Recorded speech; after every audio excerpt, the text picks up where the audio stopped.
I'm Burawi bin Ammar. I'm Tunisian. I'm 29 years old, and now I'm working as a head of engineering in a Kuwaiti company after an experience of approximately 9 to 10 years in web development. So I started as a freelancer before I get my university diploma. Then I had some experiences as a junior, and I went through the process, or the normal way. Sometimes I made some experiences as an entrepreneur, and now I'm where I am. I'm living in Izmit.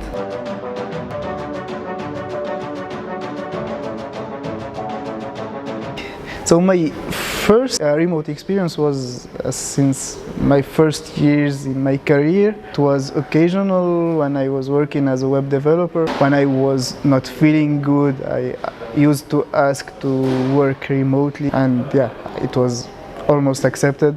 When I needed to travel somewhere, I asked and I get it, but it's always occasional, and I was not convinced that this was the way that we should work and implement permanently.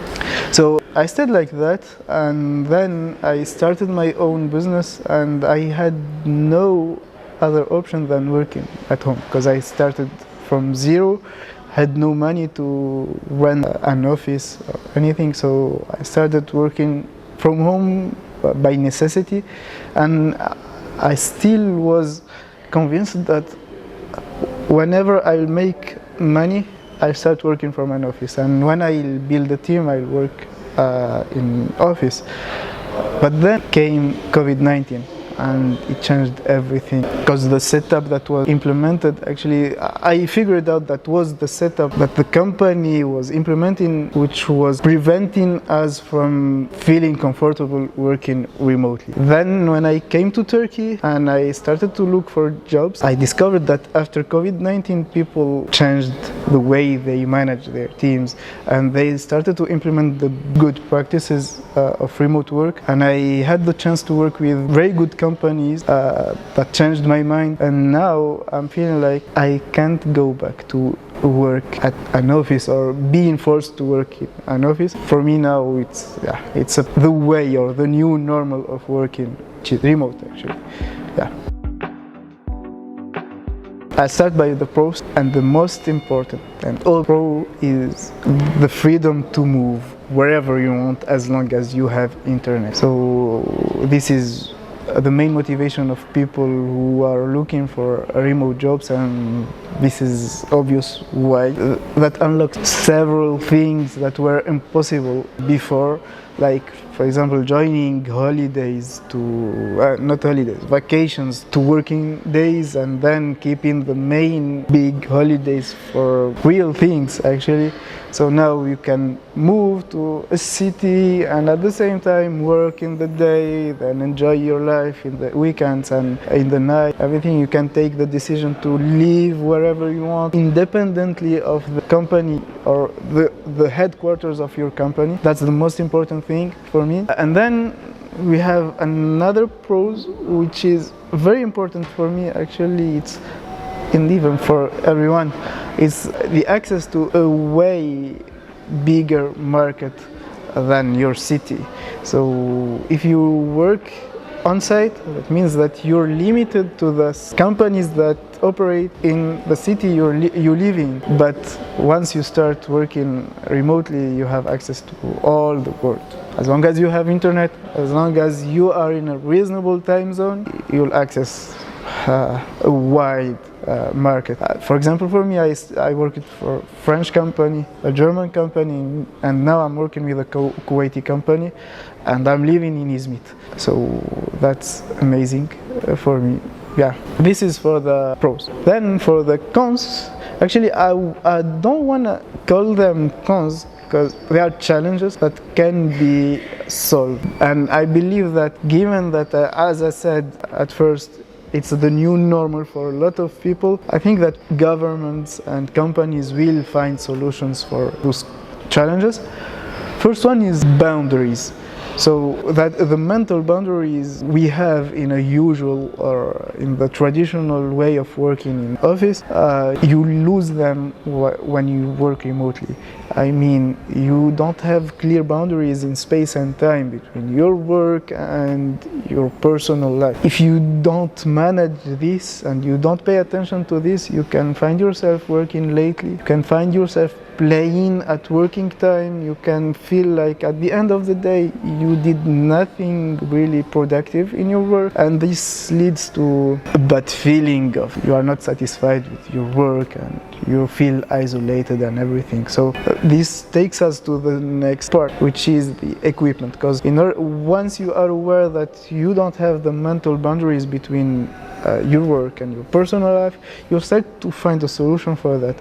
Whether you'll try to find a private space at your home to work in and make it clear this is where I work and nothing is done here but work, or your home is not that big and you can't afford that, you'll have to search for a co-working space or a coffee shop that is adapted to work, but still you need headphones, you need good internet connections, you need a good chair, you need good equipment in general, and this is not something that is always easy to get. And some of the companies are trying to find solutions for this problem, and I think that this will make the difference between companies now. Third cons, the laws, actually, both in security and in legal statuses, meaning that you work in a country that is not the country of the company you work for, and this makes a lot of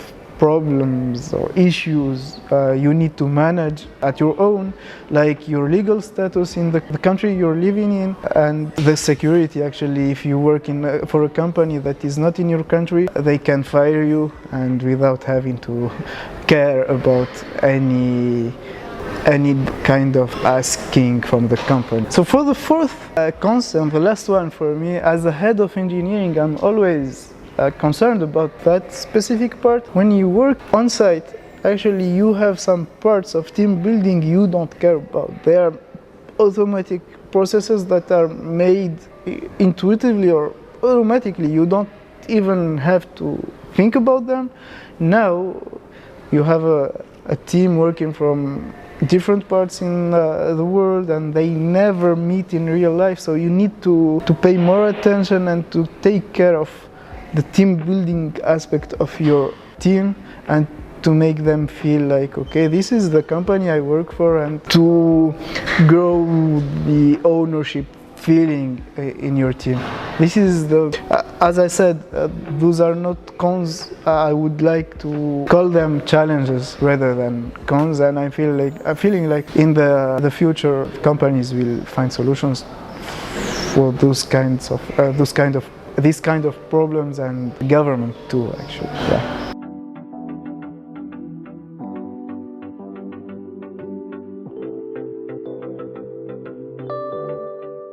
Okay, so when I first came to Turkey, I started just work as remotely and everything. I didn't care about my legal status in Turkey because I came without a visa. Our country allows that. But then I started to discover that I need legal status to be able to continue living here, and I made it clear to my friends. Actually, I told all my friends in order to gather some info, and then one of my friends who also made the move to Turkey told me that he discovered an umbrella company called Native Team. So I checked their website, I got the number, I called a Yaren user. The team was very kind, they were very helpful, and now I'm making this video with you.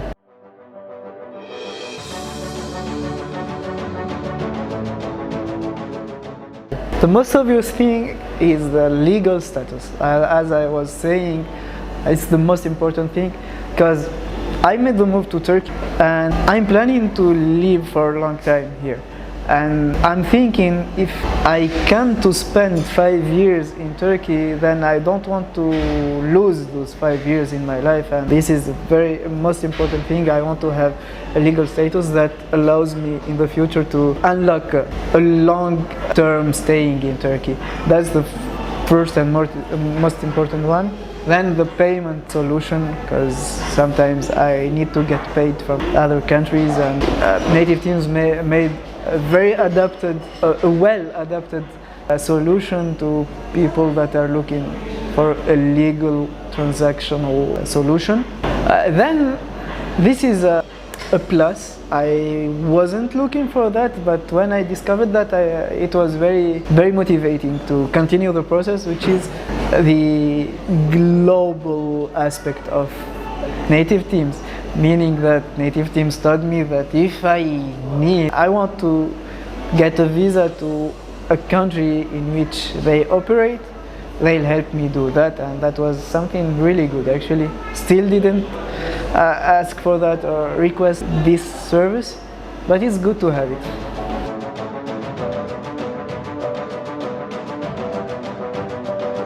Okay, so as I was saying, it's all the pros of working remotely. I mean, a big market, so many opportunities, so many learning opportunities, and better career growth and bigger goals in life. That's what is global to me. Absolutely, yes.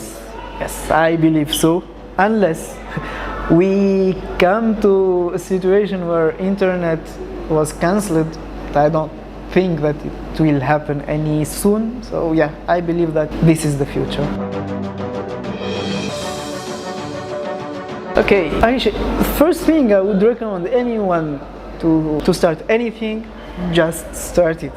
You don't have any other way to do it other than just start it. Don't postpone, I will learn that, I will ask this one. No, just start it and you learn on your path. Now, to give some feedback based on my experience, work on your personal brand, find a good network, think about your equipment. When you are looking for a house, try to think about it. Where am I going to work? Is that house good for me, or is it suitable to work in? Then your neighborhood, your internet connection, and everything related to equipment and work remote. Your English, I don't know if my English is perfect, but I can explain myself. So just unlock those things and you'll be able to find good jobs, inshallah, remotely.